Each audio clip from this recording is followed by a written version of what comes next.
everybody. Welcome to Saturday. This is the weekly recap for the Energy News Beat podcast. We had a wild and crazy week. There's a couple things that I just want to share out that were not on our stories. We had Doomberg that was released this week. It was a fabulous podcast, even if I say so myself. And we also had Ray Trevino. He was on site drilling the wells.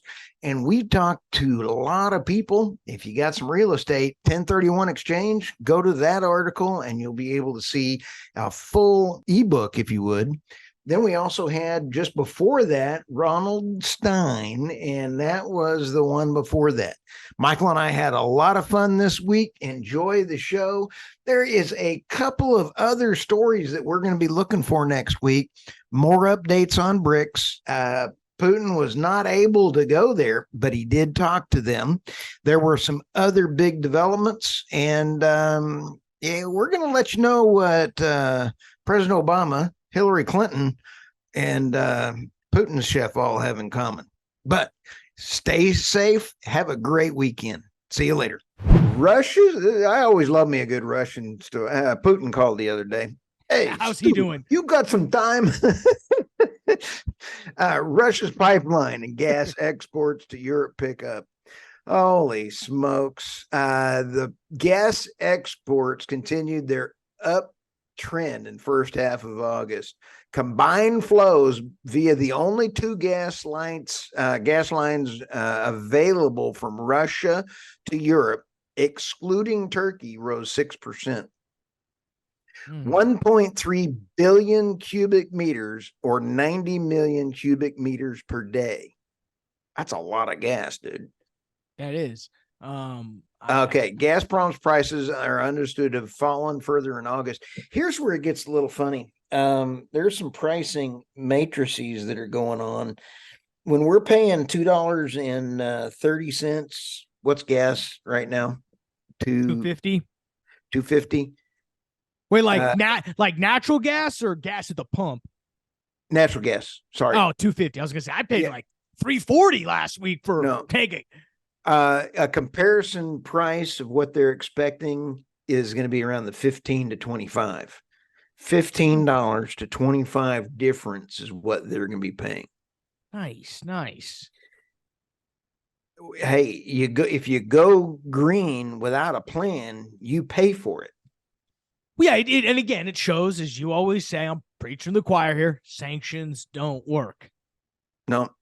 The Turk stream supplied more than 31 million cubic per day in 2021.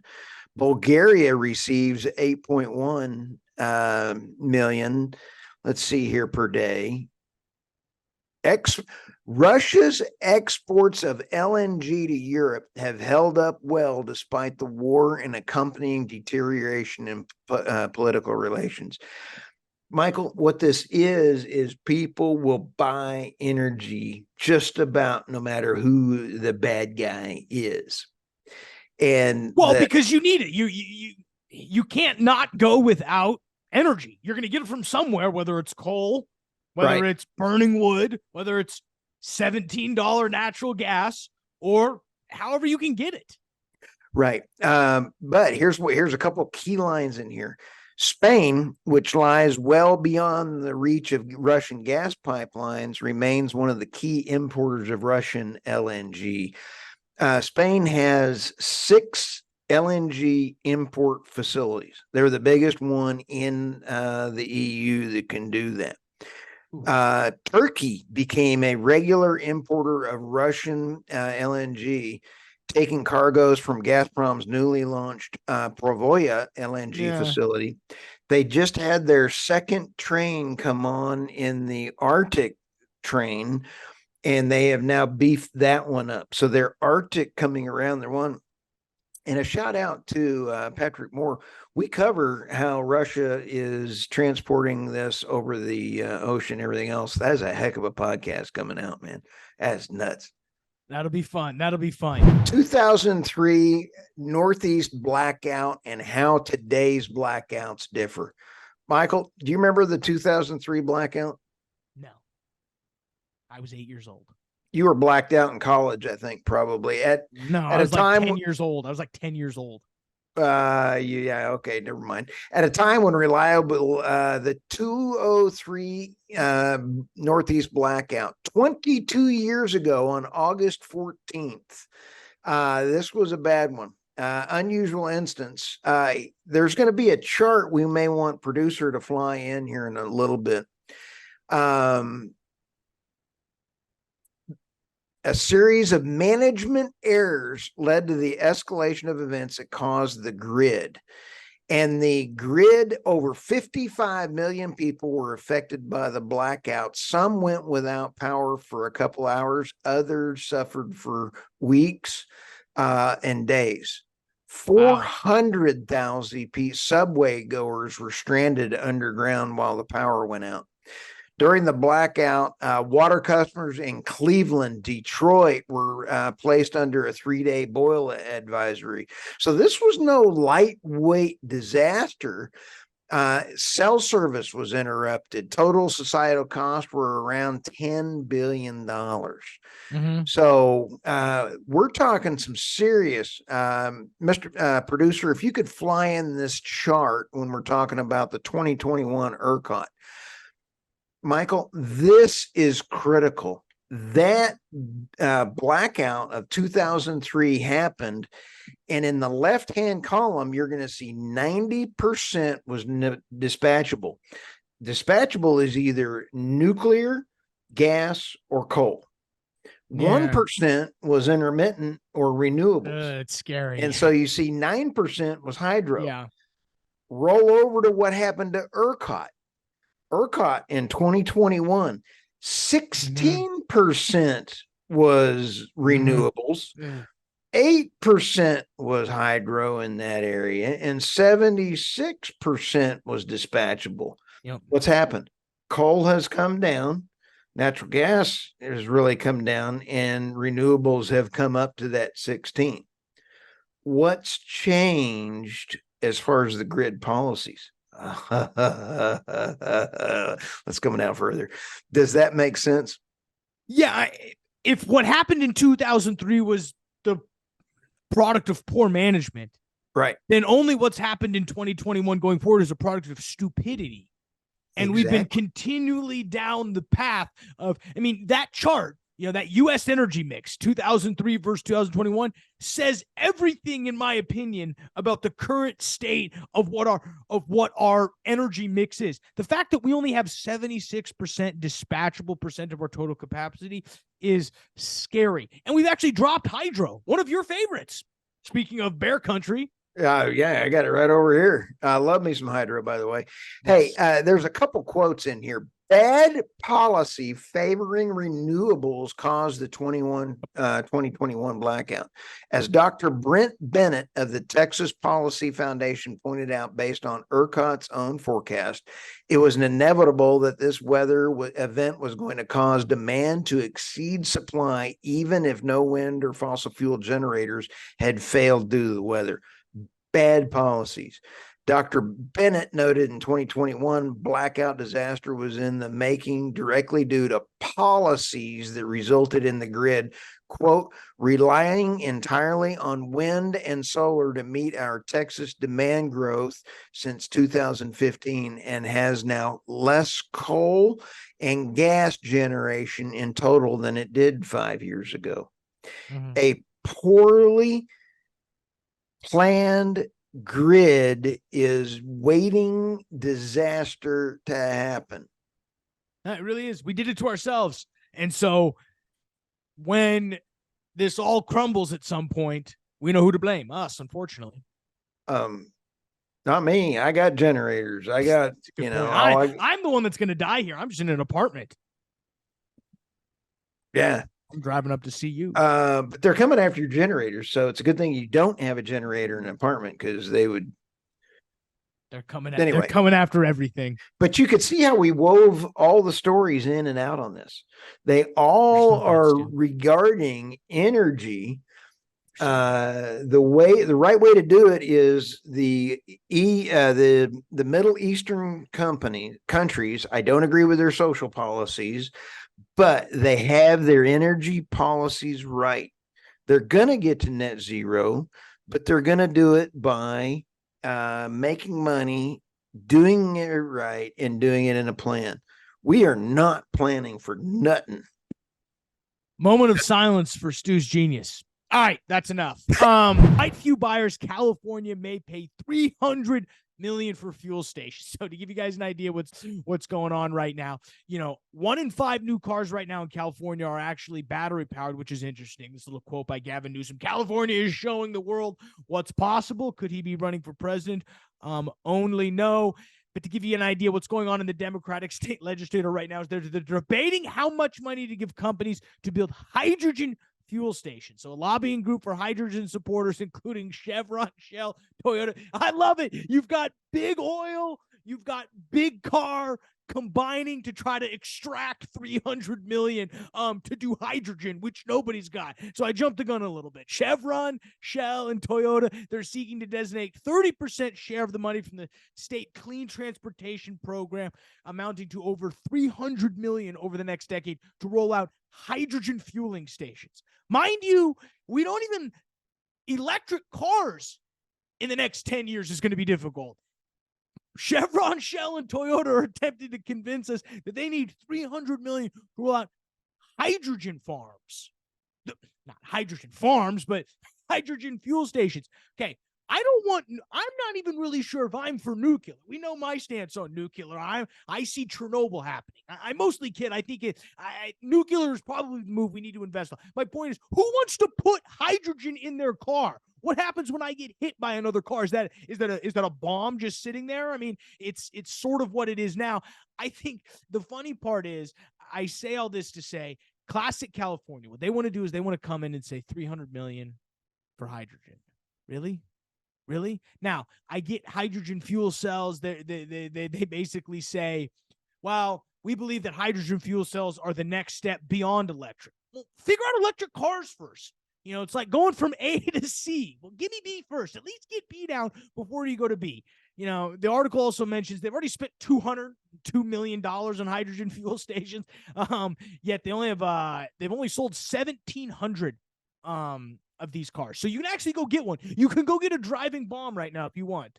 But, and what is that per person? 200 million times divided by 2,000? 100K a station? That's dope. 100K a station? It's ridiculous, guys. Classic what's going on in California. There's only about 12,000 hydrogen cars around there, but there's about 760,000 batteries. So we see where Californians are going, continuing to dump more money into things that will never be needed. We love it. Oh, man. My old Depend boy here. He's looking for his Depends. Hey, did you see that he offended everybody at Hawaii, Maui? He fell asleep. I saw that. It's ridiculous. Oh my gosh, what a knucklehead. Rising gasoline prices in the U.S. are starting to put pressure on the Biden administration in the run up to next year's election. Michael, I got to be nice. Diesel, meanwhile, has risen to $4.38 a gallon from $3.84 a month ago. This is from Bob McNally. Any White House has only 2 kinds of modes when it comes to oil prices: obvious or panic, said Bob McNally, president of consultancy of Radpan Energy and former senior director for international energy for the White House National Security Council. What would really flip them into true panic mode, Michael, is where when oil prices kept rising with WT at $90 to $100, he says that'll really flip them out. The problem is, let me get some numbers here. We are the largest sale. They did 180 million barrels. It currently holds 350 million barrels. That is the smallest it's been in 45 years. And so when you sit back, Saudi is cutting 1 million barrels a day. 100,000 here is not going to make a difference. In no way the U.S. Producers can fill the gap. They come down here, and then even the Biden administration is bragging that U.S. is going to increase to 13 million barrels per day. So the hypocrisy of the Biden administration is just you got to congratulate them for hypocrisy in motion there. No, now, if they take this down, let me just give my Stu Turley opinion. Floor is yours. Okay, China, when things go bad, right? Mm-hmm. Things are going bad. The economy is going bad in China. What does China do? They normally, everybody has started a war. Look, and then they go over here and start a war. They could be starting a war in Taiwan. What are we going to do if we got a war in Taiwan, besides having a knucklehead up there, that doesn't even know where he's at, or he's there saying that his, what was the joke that he said yesterday? He almost lost his car and his wife and his dog or something like that. I mean, it was pathetic. What's going to happen is we only have 350 million. How many millions a day do we use in the U.S.? That is less than a 20-day supply. That is less than that. You get anybody at OPEC grumped out at us. Russia is now also going to cut at 1 million barrels per day. 100,000, a million barrels a day. What was it? Russia's doing, I got to fact check myself. They are going all in on this next OPEC plus cut.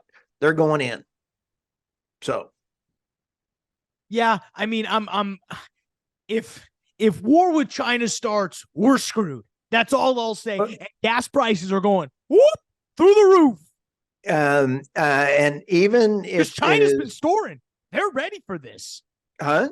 Oh, China's been storing oil. They're ready for this. It's scary. They've been buying everything they could. They bought more gold than they could have ever imagined. BRICS is meeting today or yesterday. BRICS is in this meeting. You had all the representatives from China, South America, Brazil, India meeting with Xi in China. And the big question is, are they going to be able to do it? And my answer is yes. They've been doing this since, I believe, 2009 on BRICS, trying to bring it forward. Guess what the catalyst was? It was Biden. Do you remember that one quote that I got to go to the next story here, but do you remember when Obama said, don't ever underestimate the ability for Joe Biden to F up something? Yeah, I do remember that. Okay. Yeah. He just effed up the US dollar. Governor Josh SHAPIRO's wrong approach to grid reliability. Josh SHAPIRO is Pennsylvania's governor. And in the Commonwealth, he was sitting here and they have PJM, failure to keep the lights on with as little drama as reasonably possible during December's cold snap is the beginning of the reliability issues Pennsylvanians will face as the grid operator continues to accommodate more renewable energy while endorsing policies that speed up the retirement of nuclear or fossil fuel base capacity. Got to give a shout out to Meredith Angwin. Her book, Shorting the Grid, explains mandates for new renewable energy will not succeed in building grids that are 100% renewable, but will instead make grids more fragile and more expensive. I'll tell you what, Meredith is an absolute national treasure. And when you sit back and take a look, her grid book, I'll have it in the show notes here. Read that book and you'll understand a lot more of why the grid is actually one of the most complex machines ever built. And you cannot change physics. You can't change economics. You can't print money in order to get to renewable. Just visited with Deborah Wald, CEO of Green Lily, and I guarantee you, she knows how to make renewable natural gas from waste. That is renewable to me. And when you talk about solar or wind that you have to have, and it's not sustainable financially, that to me is a real worrisome issue. One of the, it's going to take Caesar Rodney Institute explains that each loss of gigawatt of baseload electricity generated by a coal and natural gas, as well as nuclear, requires 3 gigawatts of wind and solar to replace it. I think that number is actually a little low. To replace the 40 gigawatts of baseload generation required by 2030, we'll need to build 120 gigawatts of solar power. That number, I believe, is a little low using some of the crayon math that I use. And that's another, everything I've created in models or construction, taking a look, that nameplate, gigawatt nameplate panel is always off. So if you need 1 gigawatt, you need to add another 180 wind towers. So you're talking some serious issues here. And they say 120. I think it's closer to the 180.